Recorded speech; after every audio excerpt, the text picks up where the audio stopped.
What's up, everybody? Happy Friday and welcome to the Early Edge. It's a bright, sunny day where I am. Hopefully, it is the same for you. I see everybody in the chat: Capper Taylor, Mark Thomas, CID, Nick Castrucci, Jason Pogwis, James Valdez. Thanks for being in here. Thank you for hitting the like button.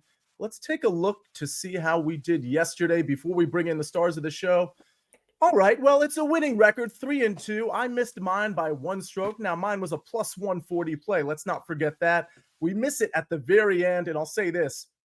From the early wedge, I also had Alex Noren first round leader. He ended up in that second place tie. He was one stroke away from being in a first place tie with Matt Wallace. So we came very, very close there, but I've got a couple outrights from the early wedge that are in contention, namely Min Woo Lee. But let's turn the page to Friday, to right here, right now. You know, we pick up the energy just a little bit on a Friday. Let's bring him in. It's Big Pick Energy Friday.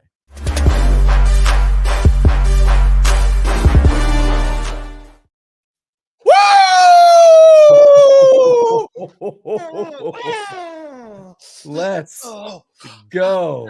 You know, listen, I always start the Friday shows with, by the way, anytime Danny's on, like, I get in Rocky mode a little bit. Like, I feel like that guy, after he watches any of the Rocky movies, he wants to go out and like punch a bag or pick a fight with somebody. But Chip, I want to pick a fight with you because, listen, I had my espresso. I say this all the time. Right before the show, I have a double espresso. It really gives me that pick me up, whether it's a Friday, Monday, or otherwise. But not everybody has had their double espresso or their morning coffee. If you don't mind, how about a little chip me up? Yeah, sure. Good morning. Good morning, Sia. Good morning, Danny. Good morning, Buckets. Good morning, Jake. Good morning, Early Edge fam. You know I'm fired up because the NHL finally told us when we're going to get game one of them Canes. It's going to be on Sunday. I am ready to go with some round two plays out there for golf. And I am just telling you. Do you believe? Yes, I do. We got some winners on deck. That was amazing. Impeccable timing, Chip Patterson. By the way, Mark Buckholt says this might be the most appropriate comment I have seen as it relates to Chip Patterson. He says Chip lives his life like he is permanently in the school section of any college football game, and I'm here for it. That is fair. Absolutely brilliant. I absolutely love it. That's the energy I want to match each and every day, but I know I can't do it. Buckets, you're looking good. You're looking fresh. You're looking healthy. You're looking 98.6 as opposed to 101. You must be feeling good today. See, I'm feeling great. I want to take a real quick second to shout out one of the greatest footballers of all time, an absolute legend for Borussia Dortmund. Marco Reus announced today that he will not be extending his contract with the club. He has been the definition of club loyalty. He's been with them since 2012, over 400 appearances, an absolute legend. Maybe he's not leaving the game, Sia, but is taking a much-needed break from his current club. All right, fair enough. That's interesting news. By the way, we've got some people in the chat. No McClure reading hour today from Matt, and then CID, he's dropping an M2 pick that is in the chat. So check that out because M2 is on something. And by the way, we've got some Sportsline picks in baseball and NBA on today's show. Danny, before we get to the official soccer picks from Buckets, you're here. It must be fight night tomorrow night. UFC 301, Rio de Janeiro. The UFC is back in Brazil. It's kind of like when the Knicks are winning, it's good for basketball. When the UFC is in Brazil, it's good for MMA. So I'm really excited for this card on Saturday, Sia. By the way, I'll say this, Mike Barner, he tweeted out right after the Knicks beat the Heat, or when the Knicks-Sixers series was about to happen, he tweeted out how much he loved the Knicks. I quote tweeted it. I said, I love the Knicks in the series as well, and I got a lot of hate from Philly fans. So I'm not going to tweet back at them. I'm above that, but I do want to say to you Philly fans out there that hated my tweet, hey, what's going on? How are you? How are you this morning?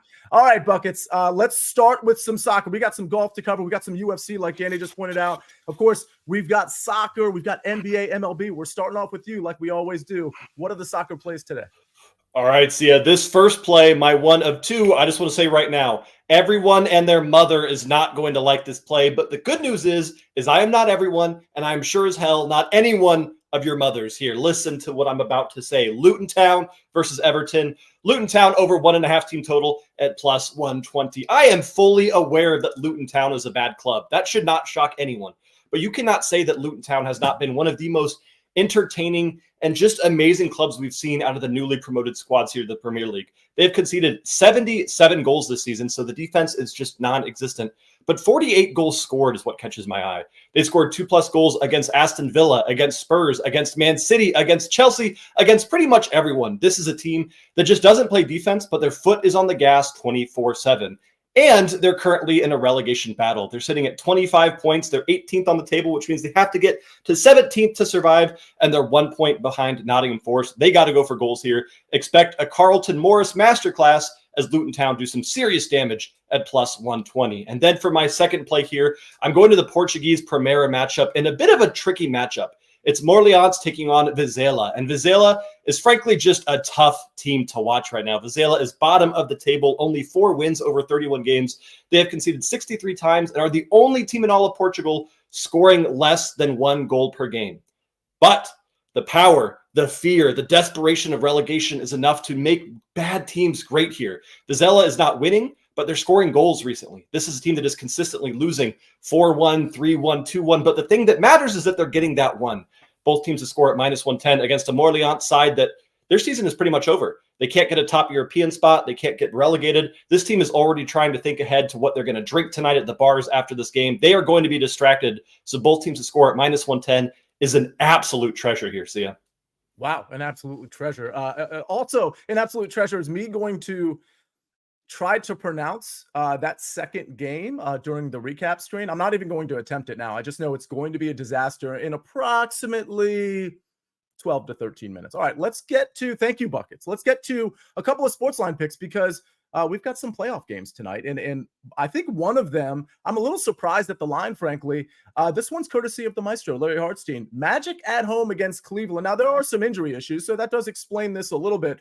I like the Magic in this one, too. So does Maestro. This one's at 7 o'clock tonight. Magic -3.5. I believe this might be at 4 in some places. Maybe Maestro will jump into the chat. Either way, I kind of think 4 is a pretty good number on this one as well. Magic at home. This probably gets settled in Game 7 over in Cleveland. The next SportsLine pick is Jordan Hicks over 4.5 Ks at -139. Now, this is a special treat, because this one is supported not just by AMAGs, but by prop stars as well. This game is at 6:35 tonight.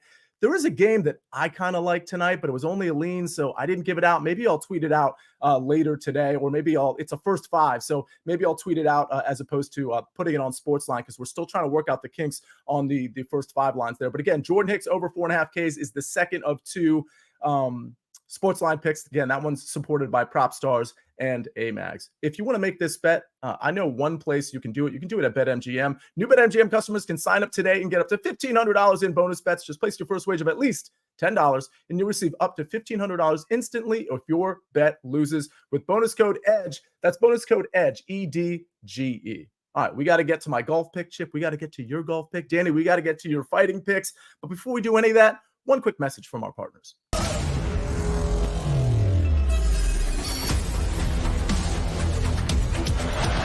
Sail GP returns to the beaches of Bermuda.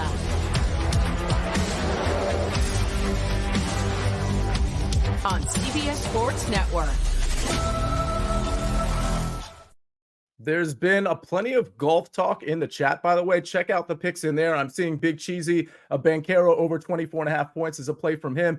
Gipper's Picks has some UFC plays. Check those out in the chat. And again, if you haven't hit the like button, please do that. Okay, I've been talking a lot over the last few minutes, so I'm going to keep my take really short. I'm not targeting a 3-ball here, although there were some in the chat. The Keith Mitchell one in the chat from David Talk. I do lean that direction towards Keith Mitchell, but I'm taking Matty Schmidt in a head-to-head -120 over CT Pan. I went into this tournament really liking Matty Schmidt. I played him in a few DFS lineups. He almost made my top 3 DFS plays on the early wedge. Either way, I like him over CT Pan. CT Pan has been relatively solid this year, better than I think people anticipated, but I think this is a much better course fit for Matty Schmidt. And frankly, when you look at the metrics yesterday, they were good and bad for both of these guys. I mean, you can make arguments for both of them in a way against each other, but I'm really not looking at round 1 as much as I'm looking at what I thought coming into this tournament. So give me Matty Schmidt -120 over CT Pan. And by the way, if anybody has a Minwoo Lee update, let me know. I want to see if he's crawling up the leaderboard continually. All right, Danny Brasco, Gipper's Picks just put some UFC picks in the chat. You've got some UFC picks, and you've got the floor.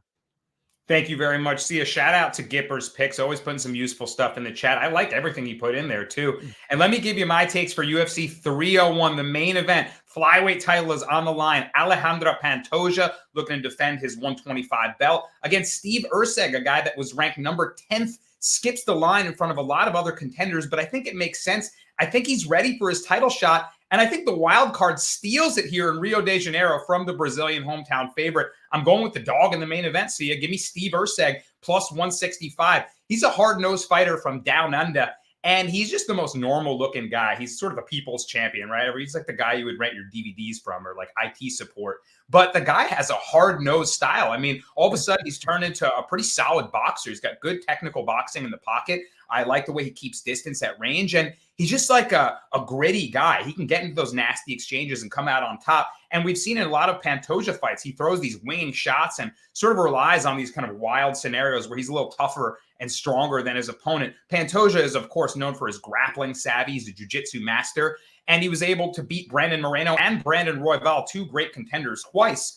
But I think those are guys that he already had their number. I think Erceg, the wild card, with a grappling pedigree and background himself, brings in sort of some unknowns to Pantoja that might catch him a little off guard. I like Erceg's cardio too, and I think in boxing exchanges, he's got the edge if he can stay on his feet and prevent Pantoja from taking his back. I like Erceg at plus 165, a good deal. So I'm going to take the dog in the main event.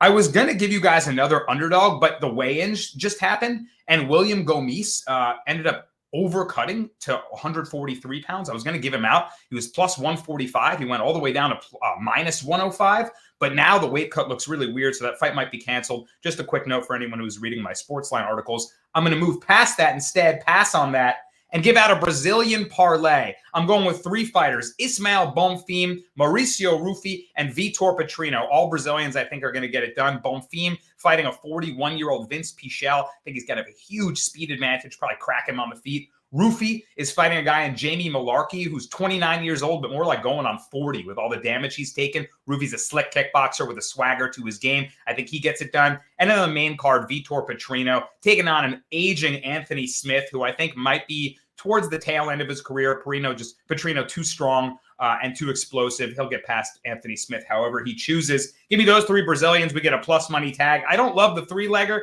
but we got to plus money, and we're taking some Brazilians in Rio. So yeah, let's cash on UFC 301. All right. Absolutely love it. And love the update on the weigh-in as well. Buckets, I was going to go to you. I see your reaction. Oh, I'm shaking. My hands are shaking. I'm getting anxious here. Danny, love you. Respect you, brother, more than anything on this planet. Yeah, kind of. But listen, I've got a rule with my showdown. Sometimes I'll put a lot of research into it. I'll look at your plays and say, hey, maybe I can find a nice, sexy little angle. Maybe he's missing something. Doesn't happen often with Danny. But sometimes all I got to do is look at the nicknames of the fighters. Steve Astro Boy Erceg versus Alexandra the Cannibal Pantoja. You're telling me you're not backing the Cannibal against Astro Boy? No disrespect to the 1950 Japanese illustrator Osamu Tezuka there for making Astro Boy, but come on, he is outclassed through and through. You got to take the Cannibal in this matchup, Danny. I know he's a heavy underdog, so I'll do you one favor here. I'm not going to take the minus 225 money line. That is not fair. I will take the Cannibal by submission in this one, if you're down for a little bit of showdown action here. Wow, very odds makers actually have this at over under 3.5 rounds. Pantoja's never been fit in his career before, and Erceg is pretty hard-nosed dude himself. So I will take you up on that. Snake, play the music. It's gonna be a showdown. I mean, okay, first of all, the showdown itself is a little bit surprising, but look, it's sometimes you pull facts out that like I don't understand how you like the illustrator, the creator of Astro Boy in the 1950s. Like, is that a real thing? You've never heard of Astro Boy? If this helps you, he was originally called the Mighty Atom before that. If that changes anything. Oh, I thought it was Rocket Man. I thought you were talking about No. Okay. I don't know absolutely nothing. The only Astro I know is from the Jetsons. You have to be old enough to get that joke. But Astro, I believe, was the dog on the Jetsons. Buckets, do you know who the Jetsons are? I don't know who the Jetsons are. I know who Elton John was, though. Very impressive. He's still with us. The ranges that Bucket's knowledge spans are just like so hard to predict. He knows some obscure niche fact about this, and then he doesn't know like the football team that plays in Denver or something like that, That's right. And Eric David, thank you for confirming. Astro is indeed the dog on Jetsons. Great cartoon back in the day. It was very ahead of its time, if you will, kind of predicting the future, where we are right now. All right, Chip, we want you to predict the future. You've got a golf pick for us. I believe it's a 3-ball, and there are a lot of golf picks in the chat that I've noticed, but we want to hear yours. All right, we are going to go with hunger. We are going to go with bounce back, because we are taking Chesson Hadley plus 150 against Ben Martin and Callum Tarren. So Chesson Hadley was in the depths, right? He had a pretty good fall, had a couple top 10s, like things are moving in a good direction. He's not going to recapture his peak from 2017, 2018, but he's still a very competitive golfer on the PGA Tour. And then he goes out and miscut at the Players Championship, miscut at the Valspar, miscut at the Houston Open, miscut at the Valero Open. Obviously, he's not going to play in the Masters because of his form and his ranking. He's not going to be playing in the elevated event that was up at Harbortown the week after that. So this is really his return. So last week with Grayson Sigg, that they pair up and go finish T8 at the Zurich. And that's thanks to 65 on Saturday, 66 on Sunday. And that shows me that things are starting to get back in the right direction. You know what else shows me Chesson Hadley's got in the right direction? First in the field in strokes gained approach, third in the field in strokes gained tee to green. And if anything is going to get better, Chesson Hadley historically is pretty good with the putter, better than field average. And so when I see things are about level in the putting, when I see that he missed what should have been an easy par putt on the par 3 17th, I see opportunity for more growth there. Ben Martin had a pretty good round. Nothing really that stood out one way or the other. He did hole out on the 16th. If you're looking for a place where there might be, not repeatable skill coming back for round 2. So as Chesson Hadley, after all those missed cuts, it looks like he has returned from a couple weeks off to regain some good form. Loved what I saw from him in terms of that iron play. So let's take him plus money over Ben Martin and Callum Tarren. You point out something really interesting about Ben Martin chipping in on the 16th, because a lot of times we're not able to watch all the golf, right? And we go check that play-by-play. Exactly. And we look at the strokes gained metrics, and we look at, and I don't know what his strokes gained metrics were on approach yesterday, but we'll look at Ben Martin, and clearly he would have picked up a ton on that chip in. And it's very misleading, right? Because we don't expect, those are very random events to chip in from however long out. So that's a really interesting thing to point out. And by the way, Chesson Hadley, when he gets that swagger to him, and it doesn't happen often, but when he starts playing well and the putter starts to fly, he has that walk to him, like, I'm going to beat everybody on this course. Now, he never does, but in this case, he just needs to beat Callum Tarren and Ben Martin. I think at plus 150, this is a great pick. Yeah, I love hearing your endorsement there. This is an afternoon. They'll be teeing off, I think, around 150, 210, somewhere in that afternoon window. So you got a little bit of time to get on it, but I think that he, after a lot of frustration in late March, early April, it does look like he's coming back with some good form. And guys like Chesson Hadley need to play well and have good finishes in events like this that don't have the big dogs, because that's how you stack the money. That's how you stack the playoff points that can be able to give you a shot later in the season. Yeah. Sites 501 says Chip can sell me on any play. Chip, that's dangerous. You have that type of power. The R in ROI is for recreation, baby. We're just trying to have some fun out here. Sell me this pen, Chip. Sell me this pen. No, I'll tell you what you did with that pen. Hey, I don't want to derail us too much, but I saw earlier when Sia said, this pick is backed by AMAGs and Prop Stars. Danny starts writing and I start writing too. And I noticed that both of us were like, okay, all right, over 4.5 strikeouts. Got it. Go on. Yeah. We're just sitting here taking notes, just like everybody else in the Early Edge fam. When you've got the star power that we have here on the Early Edge, I have so much respect for what everyone else does in all their sports that when I hear some of that sell, I'm like, well, all right, I'm in. Let's go. Yeah. Yeah, and I got to give the chat credit too, because there's so many people. I saw Jason Pogwist with a pick. I mean, obviously Bradley Jacobs, Big Cheesy, Matt, all of you that. And by the way, if you don't put in picks, that's cool too. But I know a lot of you do put in picks, and a lot of you are really sharp in there too. So we're trying to build a community, not just with the personalities and cappers on this show, but with you all as well. So we really appreciate everybody being in here, being a part of the experience, asking questions, putting in picks, whatever you do, hitting the like button, retweeting us on Twitter, things like that. That is all incredibly helpful, and we really, really appreciate it. All right, let's take a look at the Buckets, go ahead before we look at the recap screen. Go ahead. Yeah, real quick. I just can't help but notice that nobody wrote anything down when I gave out my amazing Morleans versus Vizela pick, Danny, Chip. I did. You're right. You're 100% correct. I don't write in that language, unfortunately. I don't know those characters. It's difficult. Now that you mention it, that's a great defense, Danny Brasco. You should become an attorney. All right, let's take a look at the recap screen. Buckets, Luton Town, team total over 1.5 at plus 120. Morenzi and Vizela, both teams to score at minus 110. That wasn't that bad. I've got Matty Schmid this afternoon, minus 120 over CT Pan in a head-to-head matchup. Brasco, Urseg, moneyline plus 165 and a moneyline parlay at plus 104. Bonfim, Roofy, and Petrino. Okay, that is the moneyline parlay at plus 104. So many plus prices here, folks. Keep that in mind when you're placing these bets. Chesson Hadley plus 150 over Ben Martin, Callum Tarrant. That's this afternoon's 3-ball from Chip Patterson. And the SportsLine picks, we go to the NBA playoffs. Magic minus 3.5 at home against Cleveland. That's minus 120. And Jordan Hicks over 4.5 Ks at minus 139. All right, Moshe said it best. He said, let's get them, guys and girls. Ladies and gentlemen, this was a great Friday show. Let's hope we cash more tickets than not tonight. We've got a lot of picks, a lot of plus money plays. If we cash a lot of these, we are really going to be ahead. Let's be ahead on a Friday. Let's stay positive and let's have a great day and a great weekend. Of course, you'll see Mackenzie Brooks and I believe A-Mags and maybe Sniper tomorrow on the early edge at 10 o'clock in the morning. But for the here and now, we are out of here. On behalf of Buckets, on behalf of Chip Patterson, Danny Brasco, Jake the Snake on the 1s and 2s and 9s and 10s. This is the early edge. Happy Friday, everybody. I am the counselor. We rest our case.